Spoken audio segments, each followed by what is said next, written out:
Dalawa, pinakamadali, mangutang o maningil. Sa totoo lang, magpautang o maningil. Sa totoo lang, napakadaling magpautang. Pera man yan o bagay. Kung pera, sobrang dali lang magbigay ng pera, magpautang ka. Sobrang dali lang yun. Sobrang madali lang yun. Alam mo kung ano mahirap? Yung maningil ka. Doon maningil ka doon sa tao na alam naman nilang may obligasyon sila sa taong yan na inutangan nila. Yung bagang walang kusa, yung bagang agaantay pa sila na singilin mo. Yun ang nakakapagod guys, yung maningil.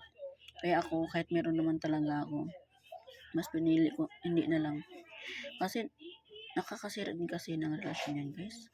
Nakakasira ng, yung kaibigan, biktima na ako dyan.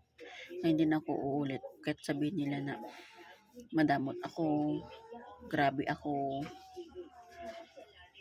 okay lang sa akin. Kinikip ko kasi yung friendship guys. Sobrang napakahirap maningil sa tao na alam mo namang may ikababayad naman. Pero yung walang kusa baga. Madali lang mapautang sa tao guys. Dukot ka ng pera, kuha ka ng isang bagay o pwede mo lang pautang anytime. Pero pinakamahirap is yung word na kusa na sobrang sobrang hirap maningil. Lalo doon sa mga tao na nagbingi-bingihan, nagbulag-bulagan.